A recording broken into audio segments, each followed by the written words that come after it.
Hello, hello, and welcome back to Hero Infinite, where this week I am joined by the wonderful Atomic Squid, aka Heyo. He. How's it going?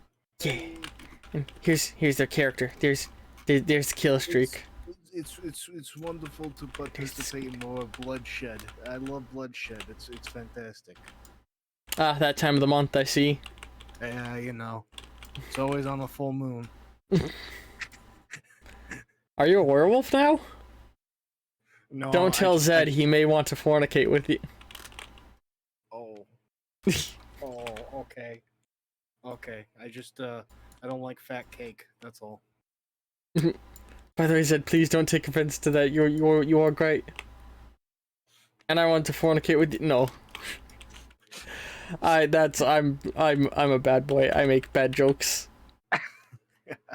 I'm a naughty little boy. He needs a hose. He needs the hose. People, you gotta hose this man down. Alright, so narratively with your character, when we had previously left off, you would just you had just fought off a bunch of other people from the ouch. Okay, constant fluctuating lore as I try and nail things down. The official project that you were part of, right? Because Yes. Your father's project was literally called the Super Soldier Project. Yes. Yours is the Future Soldiers Initiative. Yes. And so the other members of the Future Soldiers Initiative were sent after you.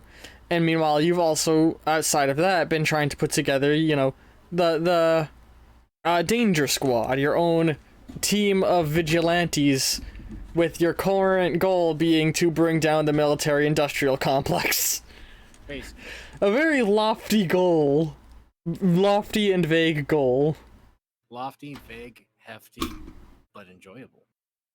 Just like your mother. Yes. How did you know? So as we open up, it's been a little bit of time. You've been recovering from what's been going on.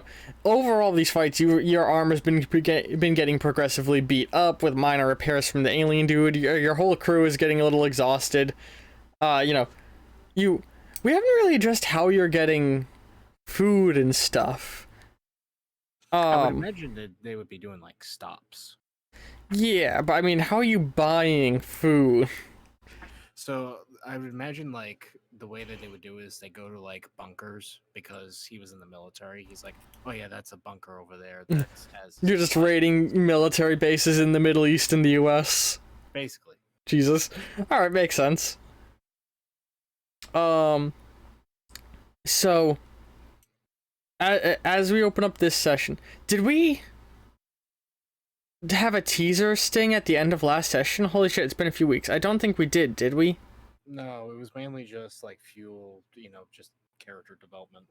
Yeah, okay. I didn't because I remember I had previously had teaser stings I had to follow through on, but I was like, I don't think we had one last session. I didn't have anything in my notes mentioning it. So if you're watching this on YouTube and there was a teaser sting of where this episode was supposed to go, oops, sorry.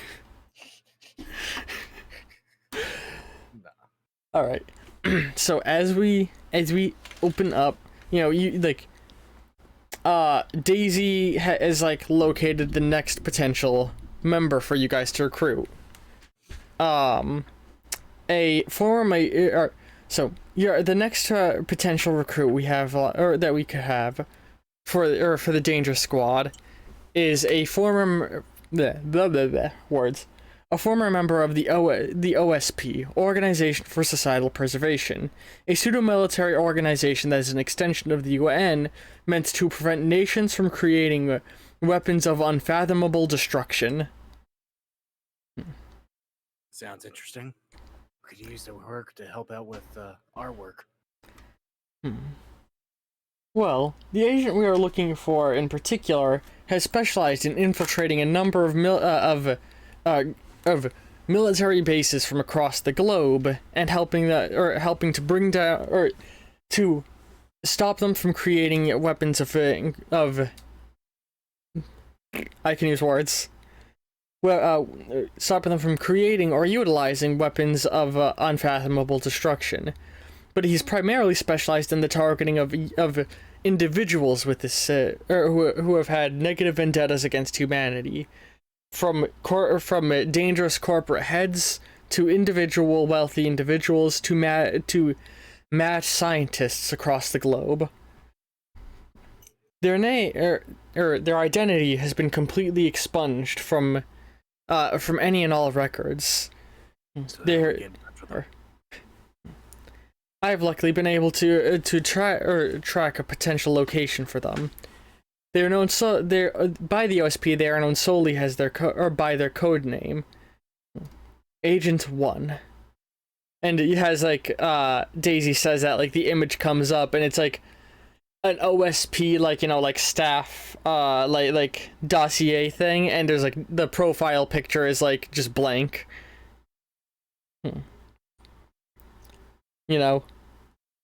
Yes. It said that he was for years their most effective agent, but he disappeared somewhere with it, or he disappeared sometime in the early 90s.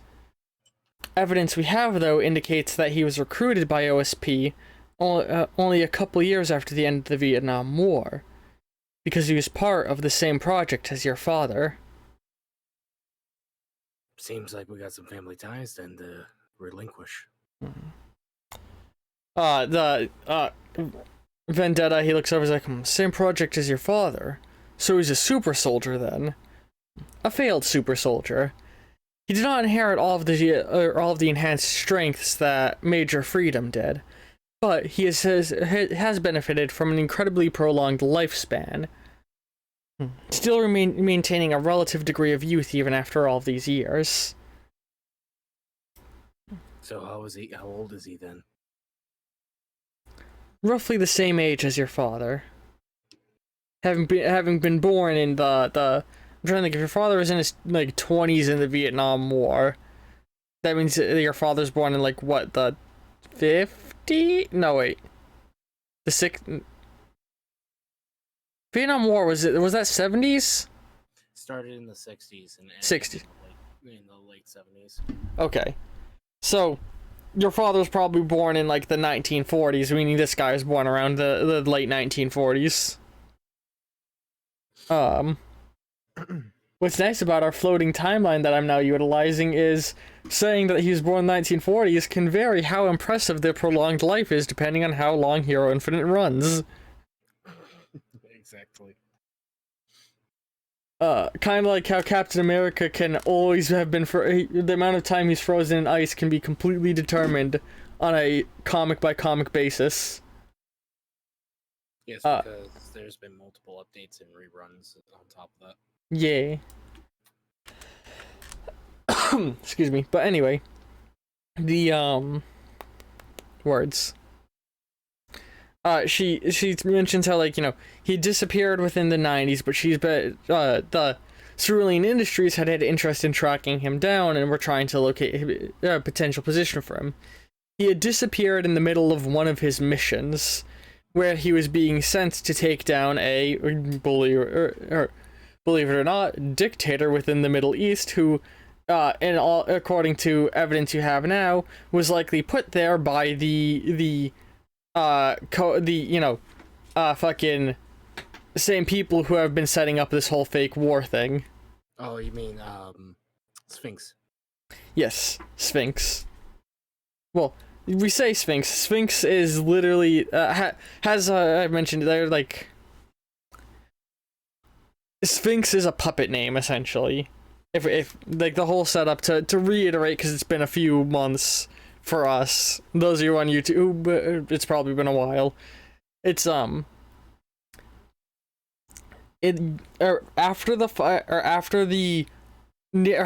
the war on terror in the Middle East began to approach its end due to stabilization occurring, the U.S. government and a number of military funded corporations began to realize that this would be not good for their long-term goals financially and politically, and so basically began to fund terror cells within the Middle East and drenched up an old name from the history books, Sphinx. Historically, Sphinx was in this world, during World War I and World War II, platoons of special forces that the Germans had sent into the Middle Eastern region. During World War I to test experimental weapons, during World War II to test experimental weapons, and look into the theory of ancient alien Aryans influencing the pyramids. Which they did not. People just built pyramids, because ancient people are impressive. Because rock go boom. So basically, these guys they constructed this whole false narrative of terror cell naming themselves Sphinx formed within the Middle East and wants to unify the Middle East against all of Western culture and civilization. So we need to keep going to war with the Middle East, allowing for a military-industrial complex to be perpetuated, allowing for pro-military presidents to constantly get voted in and control politics, allowing for corporations that benefit from creating weapons to keep creating those weapons, and creating a large-scale testing ground for new weaponry in live fire courses, essentially. Basically turning the entirety of the Middle East into a giant weapon testing ground. That, you know, fun recap, because like I said, it's been a few months since we've had one of your sessions. Yes. And that's the main thing you guys are trying to stop when I say the villain is the military-industrial complex. With Cerulean Industries being the company that is primarily heading up all of this bullshittery. Yes. So, he had been going after a dictator that was aligning themselves with Sphinx and disappeared in the line of duty, but most assuredly is not dead. But has likely either been captured or gone into hiding. Which, you know, the general consensus for military is either that he was dead or captured. Cerulean Industries and DayZ, with their calculations, came to a different conclusion. That he may have gone on the run after learning the truth of what's been happening, you know? Yes. So, in other words, it's just a manhunt. Exactly. And we've been able to calculate, or I've run many calculations, and I believe I know the most likely location where he will have gone to hide. A place where he would most assuredly have all of the resources he needs to keep under the radar until he can determine who in OSP in the US, or who in the OSP is and is not an ally. That location would be in the a island in the Mediterranean Sea, and she like shows on like maps, and you see it's like a volcanic island off the coast of like Greece. Years ago in the late 80s, I can use words. An individual of interest for the OSP, a man by the name of Dr. Gold, had made a base within this island. His plan was to create a device that could induce volcanic reactions anywhere within the world. By firing a large-scale magma-altering device into the core of the Earth through the volcano, he could cause lava to come out anywhere he planned. Agent 1 was able to stop this operation. Ever since then, OSP since an OSP had stripped it of all dangerous weaponry for them to research, and the island has been abandoned ever since. So you think, in other words, that Agent 1 is on this island? All evidence I've been able to gather points to yes. Roughly around the time that he had disappeared, an undocumented plane had crashed in the oceans not far from there.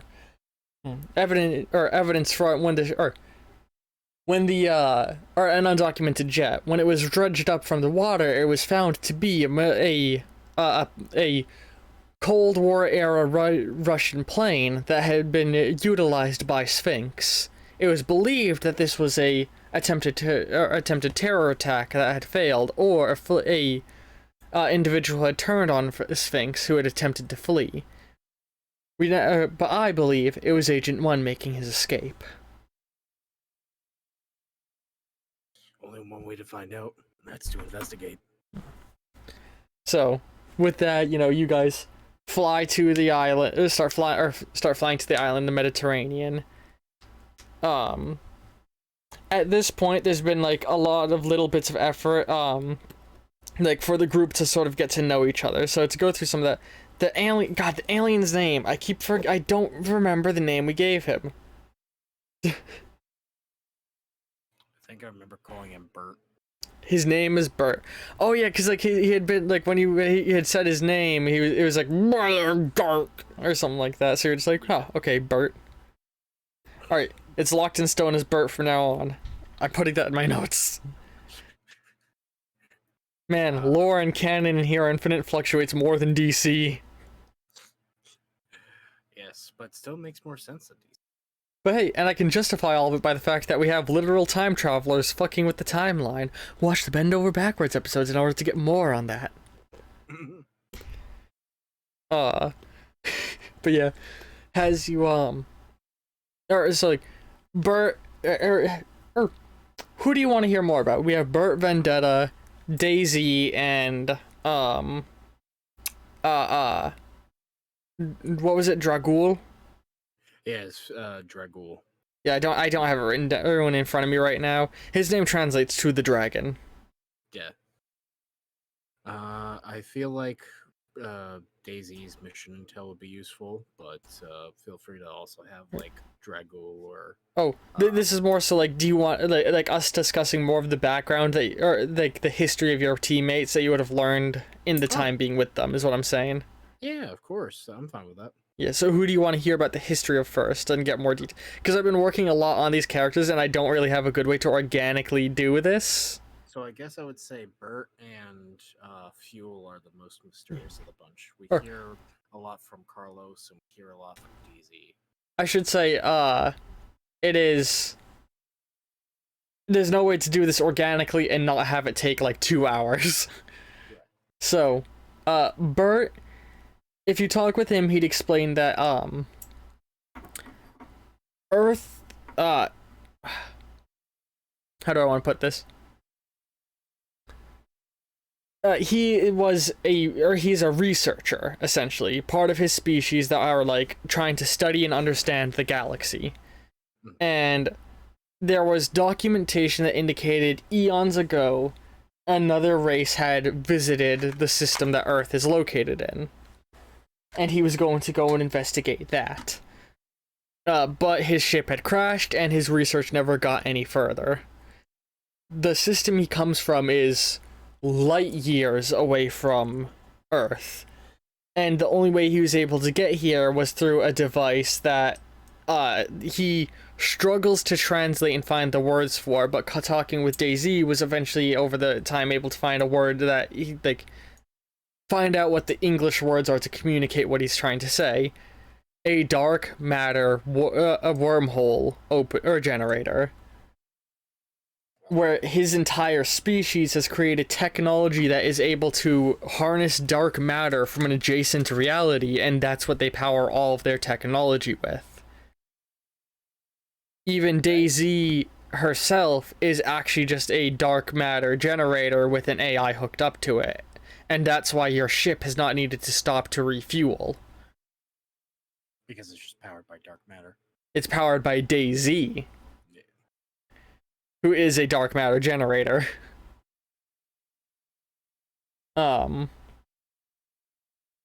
It's like, and his people are just like, my league's more advanced than yours, and Earth is the first case of them having encountered another living species in space. So they must be none too pleased. Oh, he's very unhappy, and sadly has been unable to communicate back to his home people because of the nature of how he got here. Because the plan was to come here and create a stable connection back by creating a back and forth communication, but they'd miscalculated things and basically hurled their ship directly into Earth when they were just trying to land in the star system. Right. you know, light years of calculations, very easy for a small numeral to go off. And he basically says, like, he honestly counts his stars lucky he didn't end up landing in the sun with their miscalculation. Yeah, I'd say so. He himself is, you know, a engineer, so he was the one who was meant to maintain the ship, and he actually blames himself for the mistakes because it was likely a error with the machines that caused the calculations to go wrong. And he's basically been, you know, held captive here on Earth by Area 51 since he's been held captive here since I had a year. Since the early 80s, he's been held. And okay. Through communication with him and the others, you would realize he is not, in fact, the crash in Roswell. The crash in Roswell was not his ship or anything like that. He crashed at a totally separate point in time, and it was all just framed as, oh yeah, meteorite crash. And it just so happened that they brought him to Area 50. Yes, because Area 51 is, in fact, a xenotechnology research facility, or it became that after he crashed. Before that, it was just for experimental aircrafts. But because he crashed close enough to there, they were like, fuck it, Area 51. But so that's him. Then, yeah, Fuel. So, he would actually be able to enlighten you a lot on ancient history and details that are often covered up. He is part of basically a subsect of humanity. Like, vampirism isn't a disease or a curse or something that spreads. You are born a vampire. And vampires have incredibly low fertility, but it's because they are biologically immortal. Or not just biologically immortal, they are literally immortal. Yeah. A vampire cannot die, and so their fertility is super low, because otherwise, you know... Some of this is from talking with him, some of this is from, like, studies with Daisy and, like, trying to get to know his biology. Right. But, in ancient times, even, like, by the time he was around, the non-human races of Earth had all started to disappear. In times of antiquity, even from his perspective, like, we're talking before Alexander the Great, like, we're talking before the last ice age. Oh. There was civilizations all over Earth that had, you know, mythical creatures. They just existed. They were real. But they all disappeared at some point. Like, the Ice Age happened, all of civilization consolidated together into places to stay safe, and then the thaw occurred, and from what he understands, from what he's been told, humanity began hunting all of the non-human races to extinction. Out of fear of a dark prophecy. Oh. The actual prophecy he doesn't actually know very well, just that some non-human race was supposed to bring about the destruction of not just humanity but the world.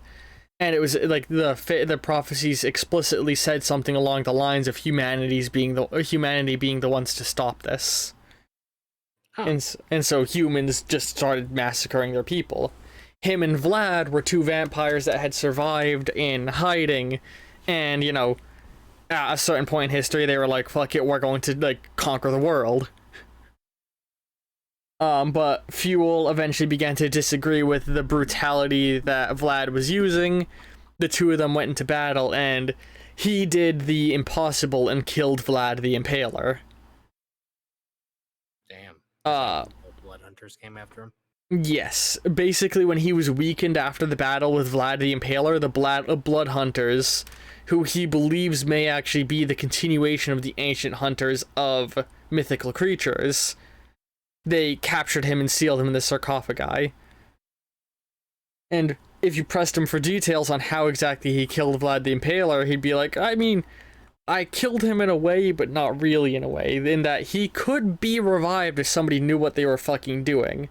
See, if you dismember a vampire, the parts of their body have this almost natural inclination to start bringing each other back together again. Right? Yeah.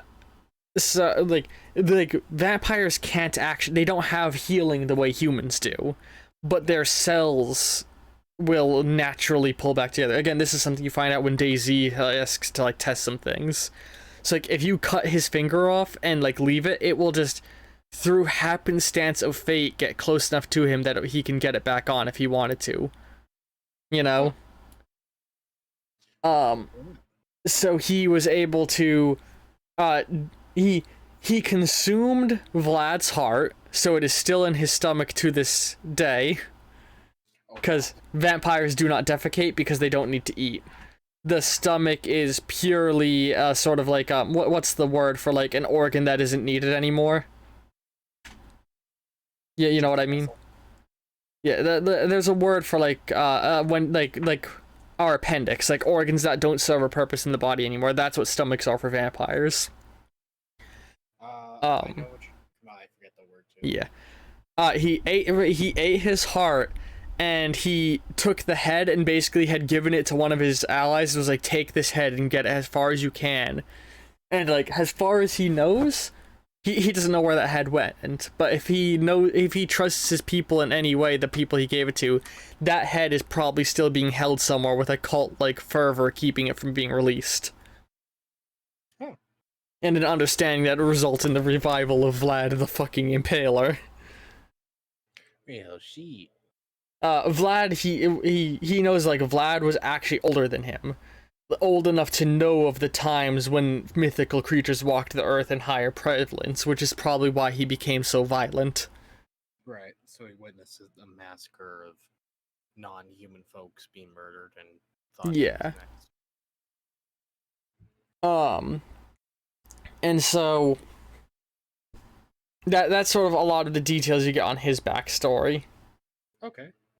Vendetta, there's not a lot more to go into. You know, he has a couple of siblings back home. He served in the military. He has a lot of overlap with your history. Yes.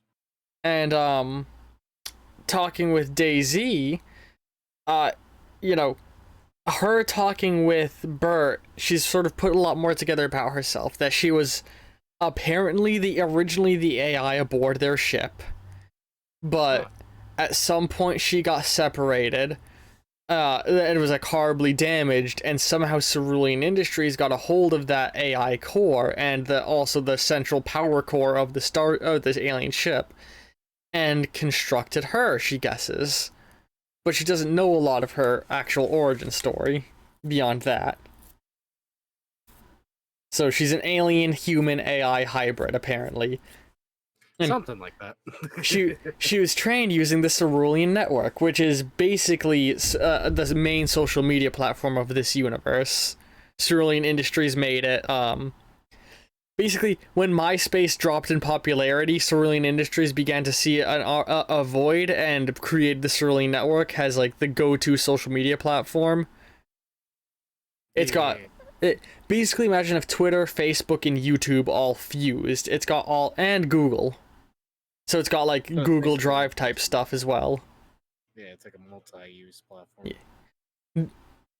The only thing that is like they're used for most things by everybody. The only thing that is on the Cerulean network that barely anyone uses is Cerulean Maps, because Cerulean Maps is horseshit compared to Vermeil Maps, run by Vermeil Industries.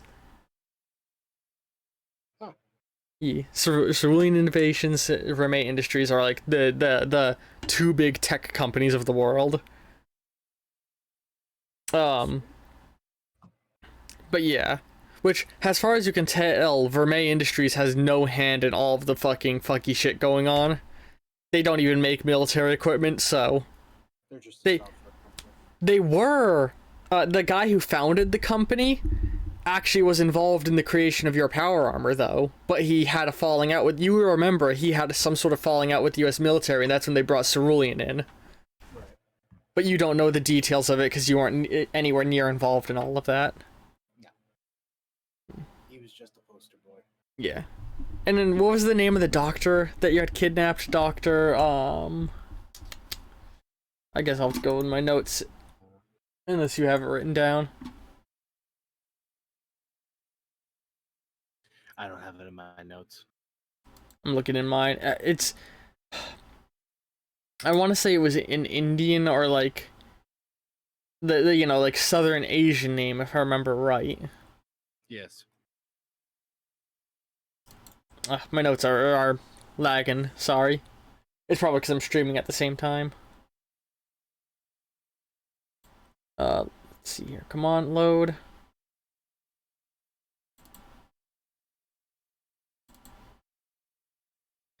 Dun, dun, dun, dun, dun. Dun, dun, dun, dun, dun, dun. I've been listening to my music playlist again a lot more lately at my new job, because when after the store closes, when we're doing cleanup, I can just start blasting my music. Which is very nice, because it means like my music playlist that I haven't been listening to since I moved into my new home a couple months, like almost half a year ago. No, God, approaching a year ago now. Jesus. I haven't really listened to my playlist too heavily since then, because I used to listen to it a lot at one of my old jobs. All right, here we go. Their name was Doctor. Oh, where is it?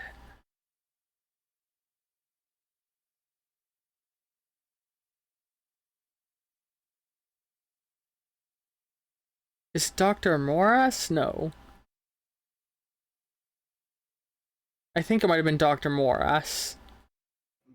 I really need to clean up my notes more. I don't know. The good doctor would have been very, like, not wanting to talk with you very much.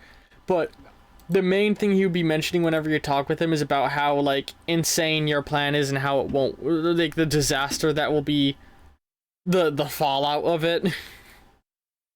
You know? His continued aspirations for that. And in any moments of, like, trying to dig in, he would start to, like, let slip, like, yes, he knows it's going on, and, like, partially, like, yeah, he understands it's a little fucked up, but he's also like, this is a necessary evil we have. You know? The creation of a common foe for the Western world unifies us. Whereas without it, like, we'd be at each other's throats, is what he believes. You know? Yes. Basically, unification through racism. Yeah, basically, which is Killstreak's like, not on my watch. Yeah. And so with all of... Alright, God, it's been 30 minutes. That's about all of, like, a lot of, like, what you've learned of your allies. So now let's actually hop into you arriving at the island. Did I say what the name of the island was?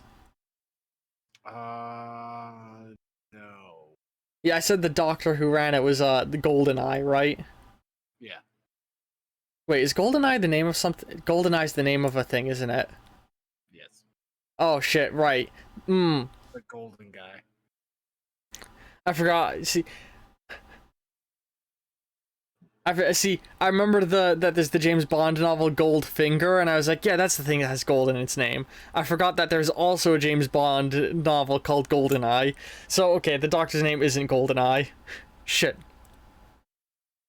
Platinum Fist. There we go. Dr. Platinum Fist. Oh, wait. Hmm? Actually, could it be the Silver Hand? The Silver Hand? Why Silver Hand? Well, I was just remembering from the first introduction, where Major Freedom was showing his son some tapes that they filmed. Oh, and was there a character in that old stuff, Silverhand? Yeah. Oh, yes, of course. God, hang on, I gotta get a hero point for that. That remembering of old details that I've forgotten. So, I struggle to remember things because I'm juggling like 9 players. I appreciate that. So, Dr. Silverhand and Agent 1. The island itself is, the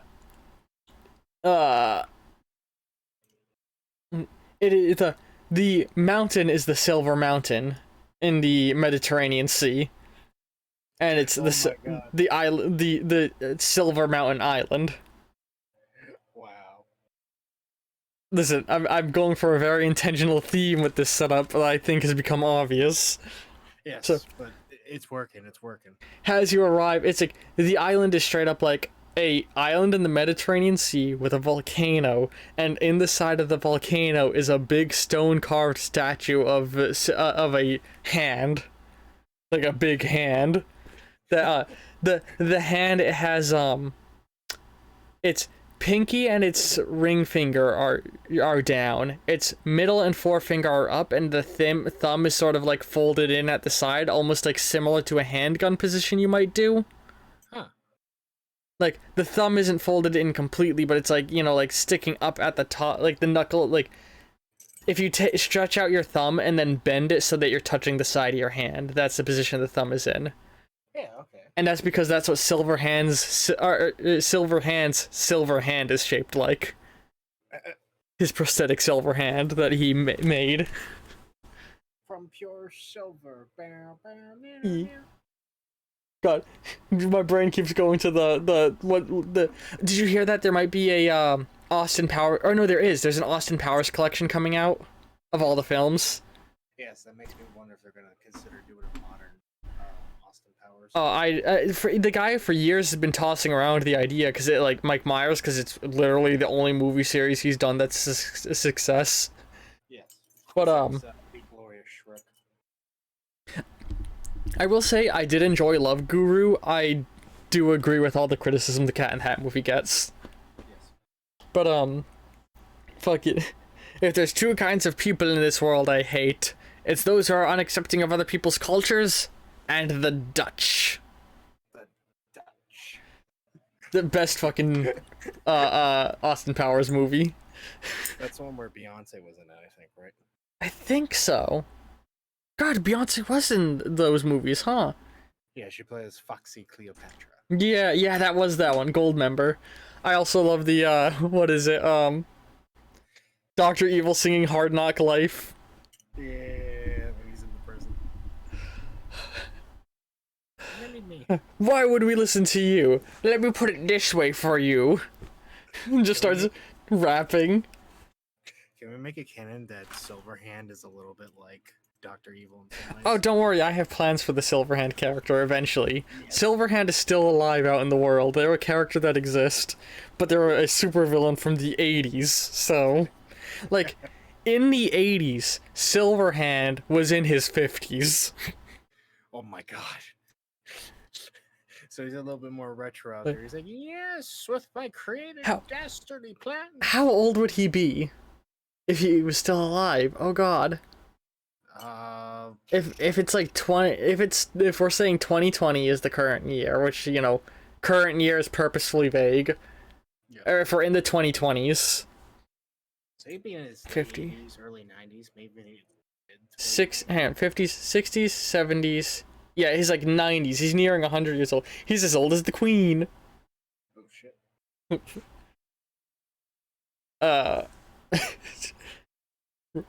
Sorry. My brain was about to go off on a whole joke tangent again. So, anyway, moving forward. I'm getting distracted by general lore stuff of the world. You fly over the island and, you start to approach, and you basically fly the VTOL right over the volcano and fly in, and you start to land on the little helipad inside the volcano. And, immediately you're getting, old, antiquated blueprints brought up, of what the building was like when it was first, taken over by OSP. At this point, the island is completely abandoned. OSP stripped it of all dangerous or valuable technology and then left it. And the island is still technically owned by Silverhand, who was in prison for years and is sort of just like a retired villain at this point, so no one really keeps track of wherever the fuck he is. He's just out there somewhere. He served his time and no one knows where he is now. He went under the radar. So, as you guys land down, what's the plan? How do you want to approach walking through the building? I'm just gonna walk straight in and investigate. Yeah. Nobody's really. Do you want Danger Squad with you?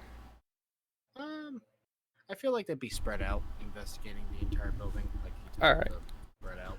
So you all start going out and scouting, and this is where, if I could do better narrative building, slowly, as everybody's making their way through the facility, we would be cutting between all of them, poking around and finding different signs of people living here, and before a shadowy figure knocks them out piece by piece, until we cut to you walking around the area you're in, trying to figure out where you're going, and you arrive at, you've been, like, scaling up the tower, and you're in the two or the large tower that is made of the two fingers, and the fingernails are big windows. And you're in the middle finger tower, which has, like, the it's the taller one by a little bit, and it's like a big room with, like, like the floor has like carved into it his hand, like the symbol that is his hand. Yeah, like, you can see there's, like, an old evil villain chair sort of knocked over on its side, and it's like, oh, there's dust everywhere. But you realize, like, there's paths in the dust as if somebody's walked through here previously. You know? Alright, just gonna follow the footsteps and have something at the ready. Yeah. And as you walk through, you eventually hit a moment where, like, you hear movement and you hear, how do I want it? I wouldn't move again. How do I can't do accents. I'm not even gonna try because I'm afraid it's just gonna sound racist. It's okay. I wouldn't move if I were you. And you He stops. Yeah. Turn around slowly. I look over. As you turn around, you see it appears to be sort of an Asian man with, like, sunglasses, like, close cut black hair, like his hair is, like, shaved close, and on the side 3 lines are going through it, and it's, like, black with some silvering, and he's wearing a like, deep blue suit, like suit with a tie and everything, and he's holding in his hand a strange looking pistol he's holding in his hand. I wouldn't move a muscle if I were you. That armor isn't gonna do anything against this thing. He, like, moves it a little in his hand. Confiscate or designed by Reagan himself. Heart attack gun. No armor can hold up to it. You must be Agent 1. And if you know who I am, that means you're either here to kill me or to help me. So which one is it? If I were here to kill you, you'd already be dead, so clearly it's option 2. So who sent you? OSP? No one sent me. I came here on my own volition. Well, that and the help of my team. Your team? Where are they? Well, we're looking for you. Because we're looking to help. That's our job.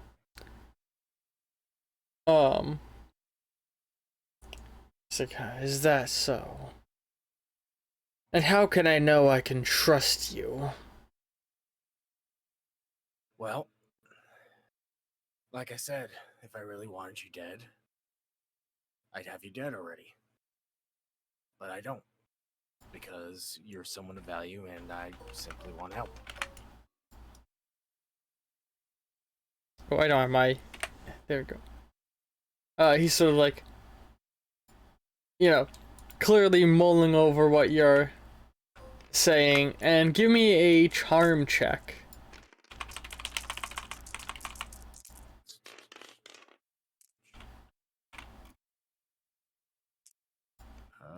Where is the thing?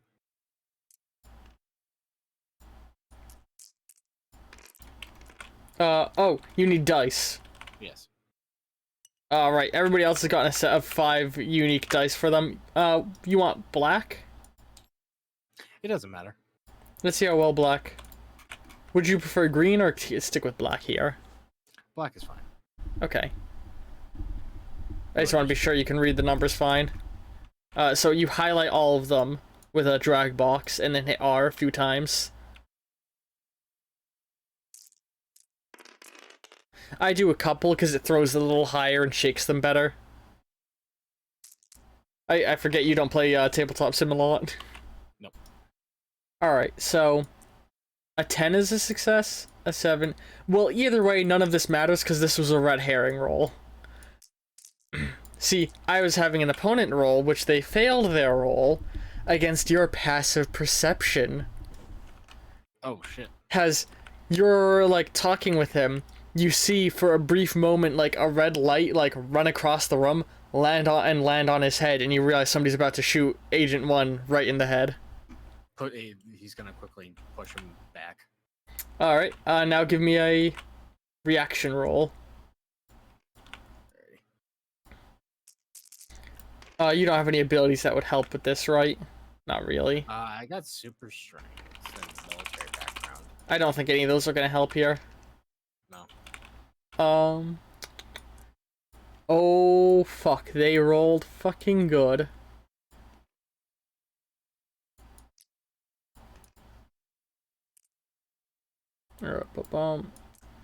Oh, did you do a roll? No, I haven't rolled yet. Roll right now. Generally, I have us all do the rolls at the same time. So do you know how to manage the dice? Like for a Heart of Action? Because I just realized you probably have the least experience of Heart of Action of any of the players. Oh my god! And you haven't been doing the rolls. Well, this is a good tutorialization moment for viewers. So to reiterate, or to iterate how things work, if it is 2, 3, 4, or 5, just get rid of it. 2, 3, 4, or 5. Okay.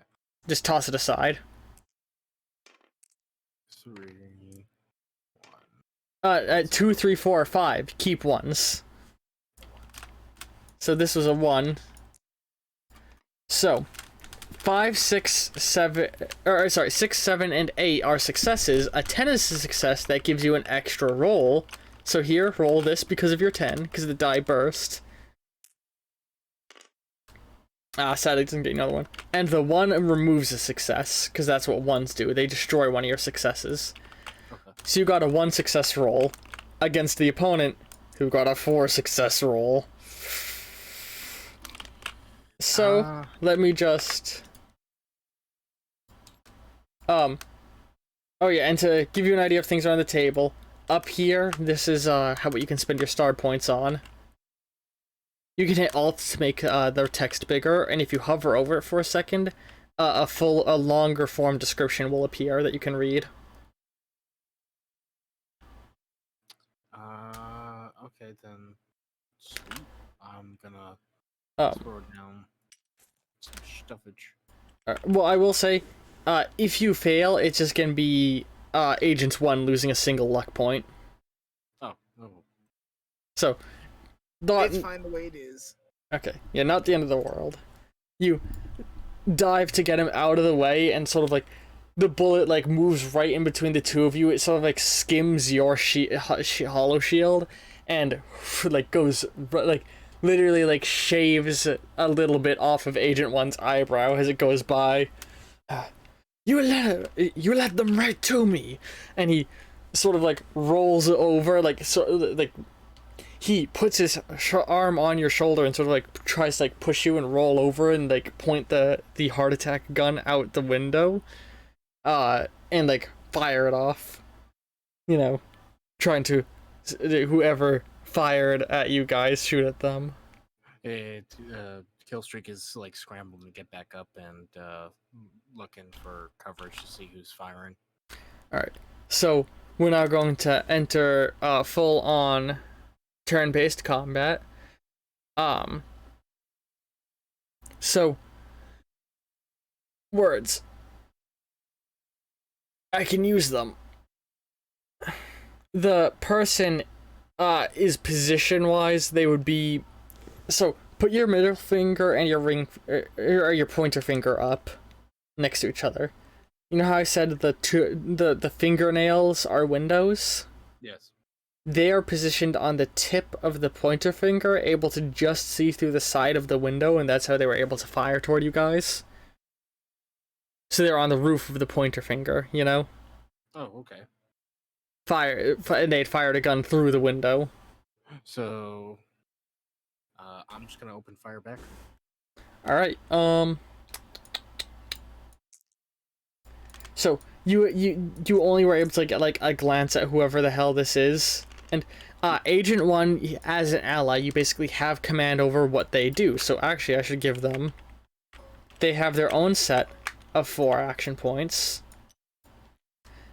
You're basically gonna get to control them as an extension of your character in a way, you know? Oh, okay. So there you go. Let me try and get a rough layout of the environment you guys are in. So I'm gonna draw over here. So, finger 1. Finger 2.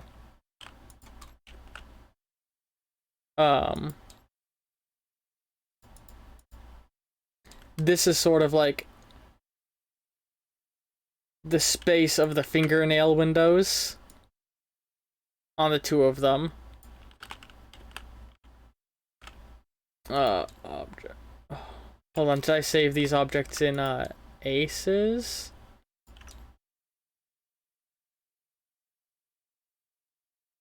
I should have saved more of these. Oh well, hang on. I need to get this.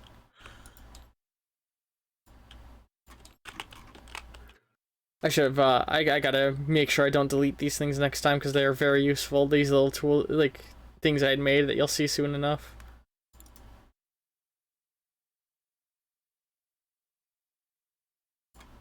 Shrink this down.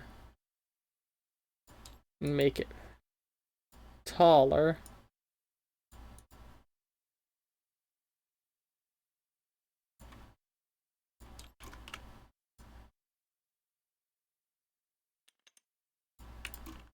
So boom, boom, boom. This is the unknown assailant. They're sort of like stood. Hold on, I gotta turn off grid.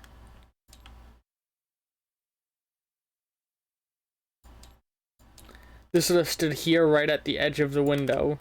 You guys had been talking here.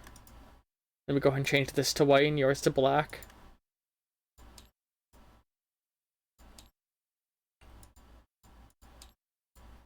So you're sort of stood like this. You saw the thing go on them and you tackled them like, oh no. And so you guys are sort of positioned like this. As far as the shape of what's going on in the room. I'm gonna go ahead and use gray for this part. Inside of your room, there's a balcony overlook for like a second, another floor higher up that loops around like this. The staircase up and down is located over here. This is how you would like leave and go lower and all of that. And drawn on the ground, there's the, you know, hang on. I'm an artiste. The chair. This isn't the chair, this is the symbol in the middle of the room. Oh, the symbol. And single chair. That's not very well centered, but it gives you an idea of the symbol sitting on the ground. Yes. Although I just realized I drew it upside down with how it's supposed to be because it's supposed to be pointing out the window, but whatever. And yeah, the guy stood here on the roof of this, so he's positioned roughly in alignment with where the balcony here would be. Oh no, actually he stood a little bit below the height of the balcony, a little bit above the height of where you guys are, so he's sort of looking down at you. So as it enters your guys' turn, you're just gonna try and return fire? Yep. Returning fire with which gun? I'm using the scar. Oh, I should have mentioned this. Each of your weapons would have an AP cost. Okay. The pistol and the knife have AP cost of 1, the rifle has AP cost of 2. Okay. I will use my 2. Oh no, sorry, the knife has AP cost 1, the gun has AP cost 2, the rifle has AP cost 3, I think. Then I will use 3. You're gonna fire your rifle? Alright. We'll do the roll in a moment. Is there anything else you want to lock anybody else in doing, or do you want to just go ahead and do the roll right now? I'll I'll do the roll. Alright. Do the roll. So if you haven't realized, they're rolling 1, 2, 3, 4. They're rolling 7 dice. Add a die for military training. Hold on. I'm canceling. That roll doesn't count. Okay. This add this roll this die as well for military training bonus. And you don't have anything else that adds in, right? Well, no. Yeah, because you just fired a gun. Okay. So let's see here. Nothing, nothing, nothing. Ooh, they rolled pretty fucking bad. This one eats that. They get a burst. Right. Meanwhile, on your end, you get success, success, success, success, success. That's all in all enough to get a critical hit. So roll a d10 and we'll use the crit table. Sweet. Why is there so let's roll a d10 to see what effect you apply. 7. Double damage. I did not make a health bar for the enemy. So instead of taking 1 luck damage, they take 2. Oh, shit. I feel like that's not a vibrant enough red. So there we go. 2 damage. But here's the fun thing. It is a automatic weapon you are using. So the way that this works is now saying the rules of an automatic weapon is after your hit lands, we remove one of your successes. Whoops, I dragged over the wrong die. We remove 1 success. Do you still land your hit? Yes, so we deal another damage. We remove 1 success. Do you still hit? Yes, deal another damage. Remove 1 die. Do you still get a success? Yes, do another damage. Remove another die. Do you still get a success? Yes. Oh no, this one's a draw, so it's not yes anymore. Oh, okay. So you just took out half this dude's health with a very good low. Well, I shouldn't say health. His luck. So you fire, and as you're firing at him, he sort of like rolls out of the way, and the glass below him breaks as he falls down into the room below you guys, or the room next to you guys, the other tower. You know what I mean? Yeah. All right. Oh yeah, fucking another thing I meant to mention when I was drawing the room. I just realized that I didn't. There is a door on your balcony that leads onto his roof. So if you go up the stairs to the balcony, you can then go through this and get onto the roof of the building he's in, where there is a hole to go down and in. And, you know. Okay. So. Yeah. I think I'm gonna go down that hole. Oh, well, you still you have 1 more AP, which is enough to get up to the balcony if you want to do that. Yeah, I'll go up to the balcony. Wow. And what is Agent 1 doing meanwhile? Or do you just leave him to his own devices? I feel like Agent 1 would be pursuing him, but in a different direction. So maybe going down the tunnel. Well, that would mean going down and basically up. Oh, you know what? He totally could do that. If he went down a floor, he can cross through a doorway into the other thing and have to climb up. So yeah, you guys just sort of box him in together.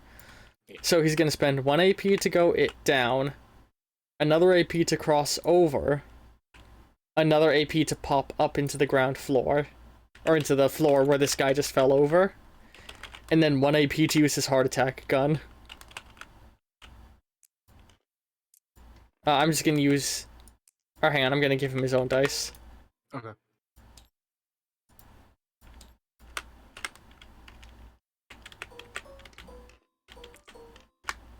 And he's rolling against the mystery opponent, who, this is the second time they're being attacked in a round, so they roll with a disadvantage.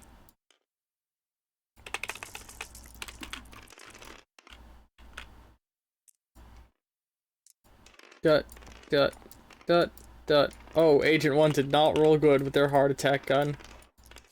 That's why they call him Agent 1. Mhm. Because he's a one-shot, one-kill. Oh god. So, in their resistance, they got 3 successes after disadvantage applied. So, he ran over and basically tried to fire the hard attack gun at them, but the other person, like, sort of basically is, like, rolling away from the invisible shots of the heart attack gun. Because, yes, the heart attack gun, you cannot see it firing. It fires a ray not visible to the human eye that induces the if you aim it at the heart, the person's heart rate picks up to the point where they have a heart attack. Don't ask how it works. Weird sci-fi technology. OSP had confiscated it from the Reagan administration because they're like, yeah, nah, that's too dangerous for anyone to have. And now this guy's carrying it around and using it. Breaking all the rules. So yeah, that is your guys' turn, so now it's the enemy's turn. Yes. So they're basically just gonna try and shoot at Agent 1 again with their pistols. Do we know what the attacker looks like, by the way? You have not gotten a good look at them because they were too far away.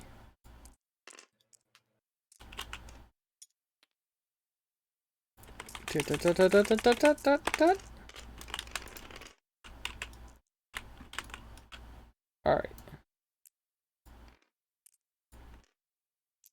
Take that down, take that down. Got 2 bursts. Holy shit. Okay, so they got 4 successes versus 1 success. So Agent White loses another point. Or Agent 1 loses another point. So, you know, they're basically just having a crazy badass shootout as we return back to yours and Agent 1's turn. So to get there would cost another 2 AP to get onto the balcony of the other room. His main goal is he's just charging down to where the noise is. Alright, so actually you have 2 paths you can take. So 1 AP gets you onto the roof of this building. You can either go down onto the balcony for another AP, or you can jump through the window to here for another AP. He's gonna jump the window. So 2 AP lands you very close to the unknown assailant, which has you land down and then, like, stand up. You look at them, and they are... sorry. It is a, broadly built, like, a very fit black man. Like, with, like, probably, like, 6'4", like, muscular, wearing a,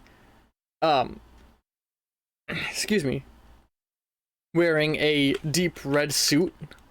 You know, like, yeah, like how Agent 1 has sort of a nice, like, dark blue, this guy has a dark red suit. And he's holding a pair, like a pair of pistols that have silencers and laser sights on them. Awesome. Awesome. And he's just like how Agent 1 was wearing sunglasses, this guy also has sunglasses, but his sunglasses are tinted red. And he sort of looks over at you as you had dropped down, like realizing, like, oh fuck. So, Killstreak's gonna engage in hand-to-hand combat. Oof. I will say, as you, like, land down and looks over, it's like, you are not my target. But, or, he says, you are not my target. But now that you've seen me, I can't allow you to live. He's like, here we go. Alright, what are you gonna do? Knock the guns out of his hands. Alright. So let's do a little melee roll. Melee combat roll.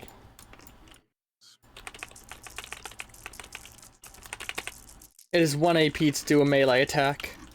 Oh.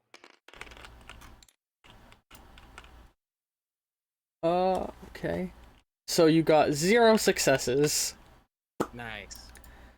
They were counterattacking, so they lose 1 success. They barely pass with 1 success. So, as you run over with melee, they're sort of like bringing their guns up and blocking your hits with the guns, you know? And then they get in close and like put the thing to your stomach and fire the bullets into the stomach. And like, it doesn't penetrate very far. It's like hurt, like basically bruises because you got Kevlar and shit, but it hurts. You lose 1 luck. Okay. You still have another AP, and you can still command white. I guess my other AP is,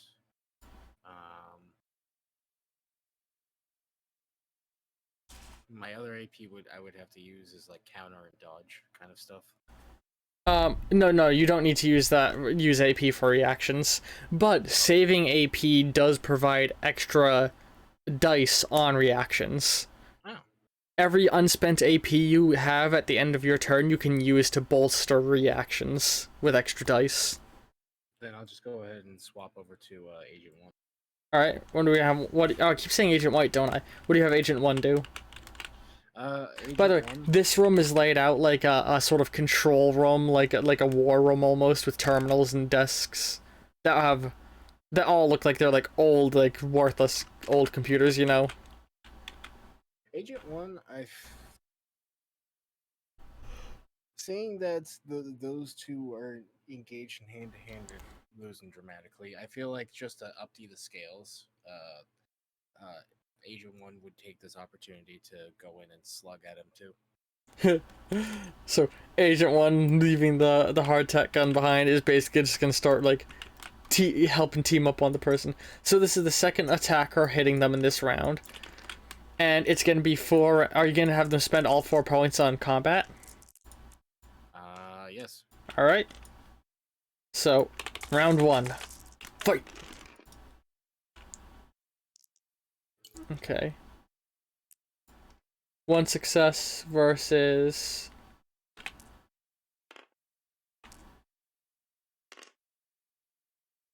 1, 2, 3, 4, 5, 6 successes.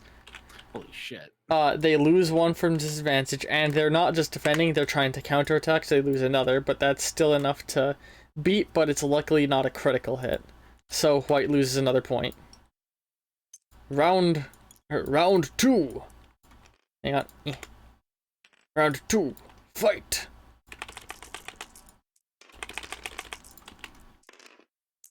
Okay. Not a winner. That causes a burst. Not a winner still. That kills that. That kills that. Okay. The unknown assailant has 0 hit points. Or 0 successes, I mean. Not hit points. Versus white's 3. So, the unknown assailant loses a point. Oh. Well, those are just gonna stay where they are. Round 3. Fight!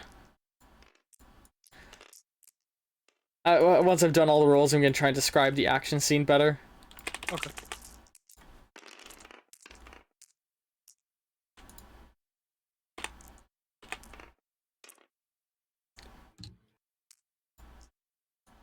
One success.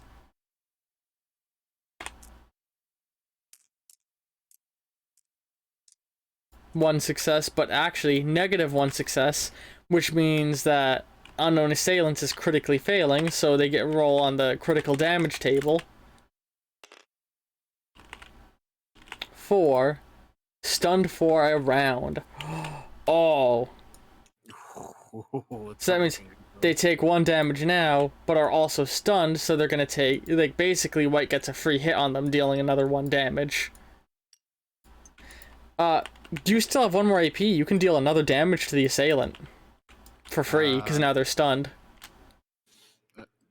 Killstreak is gonna just pull out his combat knife and just shank him in the leg.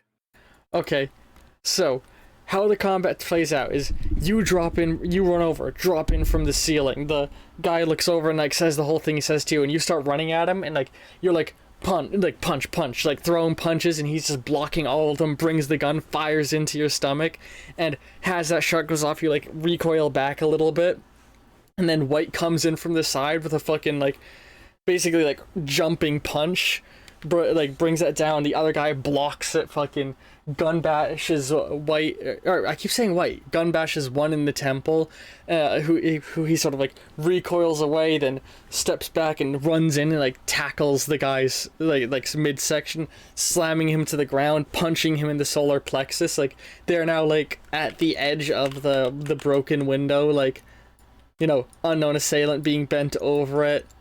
White, I keep saying White because he's colored white, one lean like on top of him, and then you draw the knife and come over and like like, you know, having recovered from the shot, drive it into the side of the guy's thigh, you know.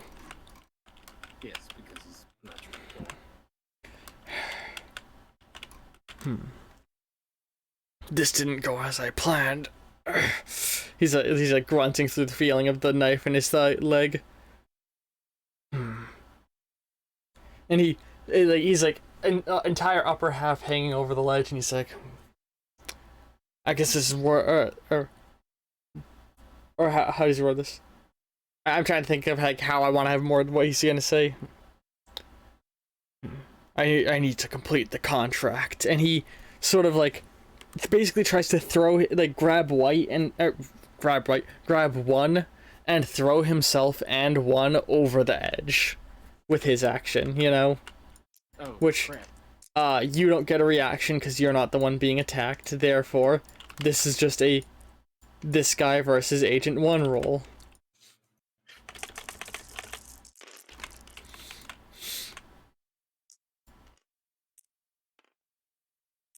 Oh god, that's 3 successes. Or 3 bursts. 1, 2, 3, 4, 5 successes on this dude's end. Versus none on White's end, which means White gets a critical damage. Double the damage. Oh my god. So, this guy basically like grabs White's shoulders and throws himself off the edge, and you see the two of them falling down in like a spiral, you know. Yeah. When all of a sudden you see a big parachute shaped like the number 1 go flying up. Oh man. And you see the other person. This giant hand statue, for context, is like skyscraper height. Oh wow. And it's totally smooth along the edges, with the fingernails being the only windows. So as you look, you see one sort of glide over and start to like glide around the island, and you just see the other person falling.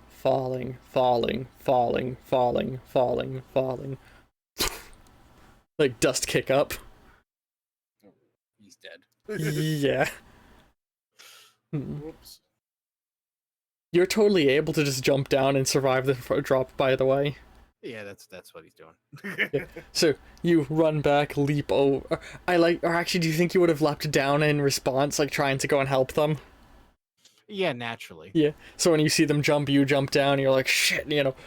And that's when you see the parachute go, the other guy.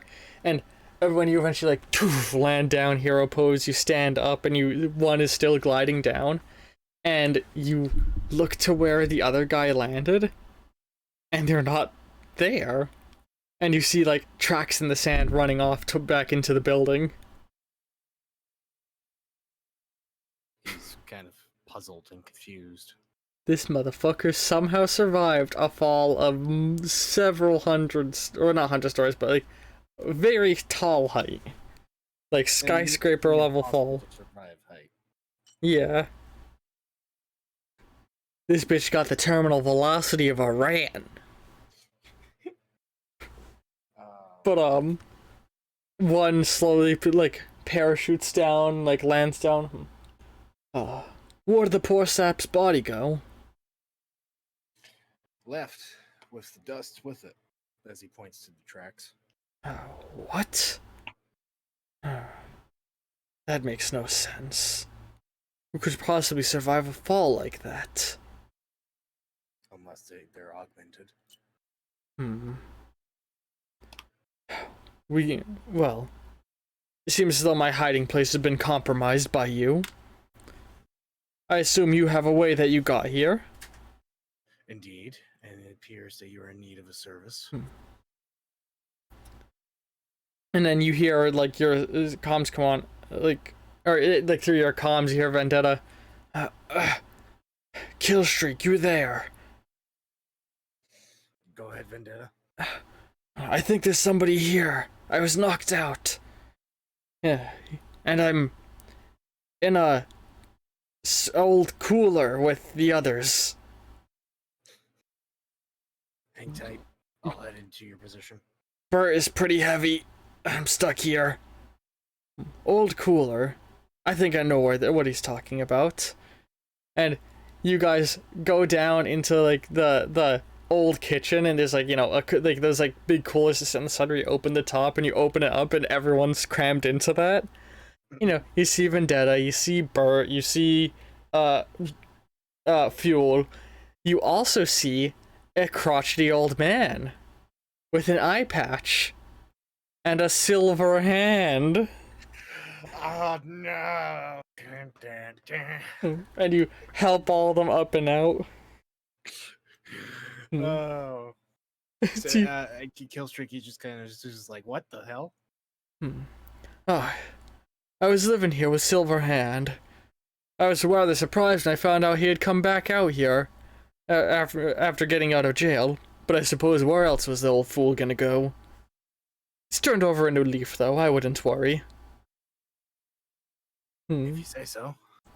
You start to like set everybody up, you know, like, and as you start waking all of them up, all of them have the same story of they were just knocked out and woke up here now.